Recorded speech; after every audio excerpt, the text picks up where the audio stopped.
Você voltou, não é? Então fique aí, porque hoje tá meio confuso, porque quem morreu foi Paul Yang-shu ou foi David Yang-shu? Foi Paul ou foi David? Vou te contar essa história. Esse é o canal Rabi Lopes, canal de variedades com cosmovisão cristã. Conheça nossas playlists, aonde os vídeos estão divididos por assuntos. Você vai gostar. Vamos logo pro temão, gente. Tema, assim, não era nem pra ter musiquinha hoje, né? Então, morreu Paul Yang-shu. Paul Yang-shu é um pregador coreano. E eu vou destacar aqui duas coisas. Eu vou contar uma história, vou destacar duas coisas que você não sabe. Então, ele é um pregador coreano que nasceu nos anos 30, se converte com 17 anos, vem de família budista, foi intérprete de missionários, abriu um trabalho, depois foi para o exército, mas em 61 ele começa um trabalho que vai crescer mesmo, né? O trabalho começa com, logo tinha umas 1.500 pessoas, depois passa por umas 10.000. O Paul Yang-shu contava a história de como ele conseguiu um empréstimo para construir um grande templo, porque Paul Yang-shu rima com grandeza, porque ele é o pastor da maior igreja pentecostal do mundo. Na verdade, é a maior igreja do mundo. A igreja Yodel Full Gospel Church. Full Gospel. Igreja do Evangelho Pleno de Yodel. Igreja do Evangelho Pleno. Mas ele contava esse negócio de que foi um milagre, fui lá no banco pedir dinheiro, e me deram, milagre e tal. Depois espalhou-se as lendas, né, de que ele convenceu o gerente de que os membros da igreja abririam conta no banco, né? Mas isso é outra. Isso não interessa. O que interessa é, primeiro, o fato de que Paul Yang-shu deixa um legado desses pastores místicos, né? Ele é autor de muitos livros que fizeram sucesso aqui no Brasil, como a Quarta Dimensão, é o mais famoso, né? Onde o que ele ensina lá é acusado até de budismo. Tem pastores que falam, isso aqui não é cristianismo, gente, isso aqui é misticismo puro. Aliás, muita gente prega o que prega hoje, porque leu Paul Yang-shu e saiu pregando aquelas coisas do Quarta Dimensão, que você pode conseguir o que você quiser,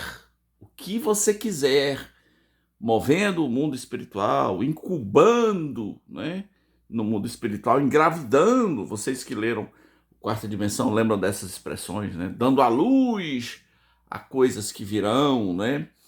Então, mas em primeiro lugar, assim, também é bom a gente lembrar que ele é um dos pais do movimento em célula, embora Paul Yang-shu diga que não tem nada a ver com isso, mas tem um livro dele chamado eu li essas coisas tudo, né? Anos 90, Grupos Familiares e Crescimento da Igreja. A pegada do Paul Yang-shu nos grupos familiares era mais de dobrar os grupos. Não tinha nada a ver com 12. Não tinha nada a ver com 12, né? G12. Ele apenas falava assim, grupos que dobram de tamanho, só isso. Dobre os grupos de tamanho. E ele dizia que as mulheres não era para falar muito na reunião, que elas atrapalhavam muito, muita reunião dos grupos familiares. Quando eu li isso na época, eu achei muito, muito engraçado. Tá. Mas a primeira coisa que você não sabe é assim, esse nome da igreja dele, esse nome é um insulto. Esse nome, do ponto de vista de uma pureza teológica, é um nome nojento. Igreja do Evangelho Pleno. Vou explicar por que esse nome é horroroso, é um horror. Aqui no Brasil tem uma associação de empresários chamada Adonep, né? O que quer dizer Adonep? Pegou carona aí no Paul Yang-shu. Adonep quer dizer Associação de Homens de Negócios do Evangelho Pleno. A Igreja do Evangelho Pleno, Associação dos Homens de Negócio do Evangelho Pleno. Que Evangelho Pleno é esse? Raciocina! Quando essa turma fala de Evangelho Pleno, é o Evangelho Pentecostal. Olha, por que é um insulto? Porque se eu não sou pentecostal, o meu evangelho que eu prego já não é pleno. É como se Deus tivesse dois corpos de Cristo na terra. Um é pleno, o outro é meia boca. Não é? E o que faz o evangelho ser pleno para essa turma? Se você fala em língua, se você crê nessas visões e profecias, nesses moldes, se você crê no batismo do Espírito Santo, nesse molde que é ensinado, então você é pleno. Se você não pratica essas coisas, você já não é pleno. Né? Então é muita arrogância dizer que o evangelho que você prega é pleno por causa de 2 ou 3 coisinhas e os outros não são. Não, isso aí não são plenos. Aqui não. Aqui é pleno. A palavra grande, dizer que a igreja do Paul Yang-Shu é a maior igreja pentecostal do mundo, grande não define. Na época que eu lia, nos anos 90, né, os livros do Paul Yang-Shu, li esse aqui, li outros, diziam que ele tinha 600 mil membros, a igreja. 600 mil. Uma igreja local. 600 mil. Hoje fala-se que ela atende cerca de 480 mil pessoas por semana. E calcula-se que hoje o número da membresia é entre 800 mil e 1 milhão de pessoas na igreja do Paul Yang-Shu. Mas por que dizemos que o Paul Yang-Shu pregava não era o evangelho? Não tinha a ver com o Novo Testamento, esse ensino de que estamos aqui para mover o mundo espiritual. Ora, a própria Assembleia de Deus coreana entrou em choque. O Paul Yang-Shu é afastado por um tempo porque o pessoal foi checar se essa teologia faz algum sentido, né? A gente não pode negar a influência budista do Paul Yang-Shu, e ele trouxe, sim, elementos do budismo, e ele admite isso, são elementos cristianizados do budismo. Então podemos dizer que o budismo está para Paul Yang-Shu, assim como o candomblé está para Edir Macedo. Pronto, ele trouxe os elementos do budismo, a visualização, né, essa coisa de mover o mundo espiritual. Você vai rastreando, você encontra os seus críticos, como acho que John Horton, Paul McCartney, John MacArthur, a Dave Hunt, chamam isso de xamanismo, né? Então, mas eu estava falando do nome, né? Evangelho pleno. Esquisito isso, é um insulto. A segunda coisa que você não sabe é que o Paul Yang-Shu, na velhice, acabou fazendo meleca, assim, mas muita meleca. Ele foi condenado à prisão, ele e o seu filho, por se envolverem em desvio de dinheiro. Quanto eles desviaram? Assim, até onde se calcula por baixo 20 milhões de dólares. O filho dele foi preso. O Paul Yang-Shu foi condenado a ser preso. Eu não sei se pela idade foi prisão domiciliar, alguma coisa assim, mas 20 milhões de dólares. O Paul Yang-Shu confessou, desviamos mesmo, mas confessou. Lembra daquele vídeo que eu gravei sobre o Jim Swaggart? O cara confessa meio que com uma desculpa, né? É como o político que é pegado roubando e fala, né, eu roubei, mas foi pros pobres, né? Você acredita que Paul Yang-Shu falou, tá bom, desviamos, mas foi por causa da obra missionária. Acredite, esse foi o argumento de Paul Yang-Shu para ele e seu filho desviarem 20 milhões de dólares. E se escacaviassem mais aquela história, talvez ainda iam achar muito mais. Foi tráfico de influência, foi uso do dinheiro da igreja, foi os próprios, a liderança dele, a liderança da igreja, que entraram com o processo, que perceberam que a coisa estava ficando feia demais. Agora, preste atenção. O Paul Yang-Shu, um homem da influência dele, um homem da estatura mundial dele. Paul Yang-Shu teve nos anos 90 no Brasil, trazido pela igreja Assembleia de Deus do Belenzinho, e Fernando Henrique foi lá. Fernando Henrique foi fazer a abertura. Por que Fernando Henrique foi fazer a abertura? Eu não vou contar hoje. Eu estou me coçando para contar essa conexão. Fernando Henrique, Zé Wellington, Rede Globo, Governo de São Paulo, uma outra instituição acolá, e Paul Yang-Shu. Não vou falar hoje. Hoje não, mas estou me coçando. Tá, Fernando Henrique foi lá, fez a abertura, muita gente. Paul Yang-Shu fez profecias para o Brasil, etc, etc.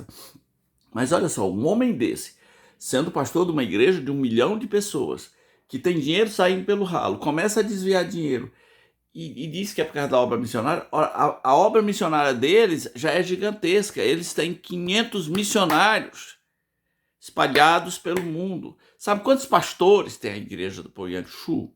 Não é 1, 2, 3, 4. É 400 pastores. 400 pastores. Então a igreja do Paul Yang-Shu não era gigante, não era grande, não era mega. Era...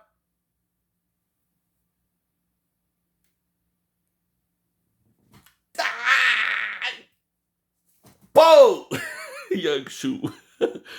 Ultra power gigantesca. Né? Ultra galáctica de grande. Gente, se pensar bem que um Maracanã pega 130 mil pessoas, 120 mil pessoas. Eu tô falando de uma igreja que pega 800 mil pessoas. Gente, isso é muito grande, é muito gigantesco. Aí o cara fala, não, roubei, mas foi para obra missionária. Essa história não convenceu. Agora, e o tal do David Yang-Shu? Quem morreu? Foi o Paul ou foi o David? Em algum momento, ele mudou o nome. Acho que foi depois. Eu rastreei aqui no Brasil Imundo, saí rastreando porque ele mudou o nome. Não aparece, não consegui achar. Mas parece que foi depois da condenação, porque foi preso, ele muda de Paul Yang-Shu para David Yang-Shu. Por que ele é Paul Yang-Shu? Esse não é nem o nome dele, mas é um costume de pregadores orientais adotar um nome ocidental. Por exemplo, Watchman Nee não era Watchman Nee, era Neo Tu Chang. Mas o nome Watchman, que quer dizer o vigilante, né? O atalaia, para criar uma conexão com o Ocidente. Witness Lee, que foi discípulo dele, também adotou esse nome, né? Para fazer uma conexão. Então o nome Paul é para fazer uma conexão com o Ocidente. Paul Yang-Shu. Mas e David? Por que ele mudou para David depois de ser condenado? Eu não sei. Talvez essas coisas que os pregadores pentecostais têm de ter revelações, né, de nomes e não sei o quê. Mas mudou para David Yang-Shu depois de condenado. Parece que foi isso. E aí terminou a história. Morreu ontem. Morreu ontem. Não são dados muitos detalhes. Estava velho, porque ele nasceu em 1936, né? Estava, sei lá, com 85 anos, já estava bem idoso. Deixou essa herança ruim dos pregadores místicos, dos pregadores budistas, né? Dos pregadores sincretistas, dos pregadores xamanistas que acham que estão aqui para movimentar o mundo espiritual, para movimentar o trono de Deus, para mover o mundo espiritual, para conseguir qualquer coisa. Ora, se Paul Yang-Shu queria 20 milhões de dólares, bastava usar as regras que ele mesmo ensinou. Ele não precisava desviar o dinheiro. Bastava usar as regras da quarta dimensão. Puxa vida, Paul Yang-Shu, David Yang-Shu. Você e seu filho. Eu tô falando você, mas ele já faleceu, né? Não posso falar assim. E eu não estou aqui para falar mal dos mortos, mas Paul Yang-Shu é história. Nós estamos falando de história. História nossa, história eclesiástica, história de heresias, história de falsos ensinos, histórias que nos afetam. Então a gente tem que falar mesmo. Se a gente falava quando era vivo, a gente fala também quando era morto. A coisa boa é que ele confessou, né? E aquele que confessa e deixa alcançará a misericórdia. Confessou. Erramos, foi feio, foi horrível o que eu fiz, né? Não usei a sabedoria, tá tudo. Ele escreveu tudo lá no site. Quanto ao mais, você vai ver bocado de canal aqui no YouTube falando: Paul Yang-Shu deixou um grande legado. Não deixou, não. o legado é ruim. Esse legado da quarta dimensão é ruim. Olha, Paul Yang-Shu, Kenneth Hagin, aquela mulher lá do livro Ele Veio para Libertar os Cativos. Essa turma deixa um legado ruim. Porque gente assim que gera Macedo, que gera Soares, que gera Valdomiro, que gera Valnice. Gente assim deixa esse legado. Gente que acha que está no mundo para mover os poderes do universo. Você é só um servo. E a Bíblia diz, se pedirmos qualquer coisa segundo a sua vontade, existe uma coisa maior do que os seus desejos, que é a vontade de Deus. Mas vai ter um bocado de canal dizendo, que grande legado. Não. Talvez eu seja o único canal que vai dizer que legado ruim que nos deixou, que gerou tanta heresia, tantos pastores místicos. E que pena que no fim da vida o homem vai preso por desviar dinheiro. O homem era rico, mas era podre de rico. Vendia dinheiro, vendia livros no mundo inteiro. Mas existe uma coisa entre grandes líderes pentecostais e dinheiro que é quase inexplicável, né? E o Fernando Henrique, na abertura do culto do Paul Yang-Shu do Brasil, um dia eu vou explicar essa história. Mas esse foi mais um vídeo do canal Rabi Lopes. E aí, você conhecia Paul ou David? Alguém aí sabe por que ele mudou o nome? Quando mudou o nome, eu não sei. E olha que eu escacavio as coisas, olha que eu carinho, mas eu não sei. Se inscreva no canal.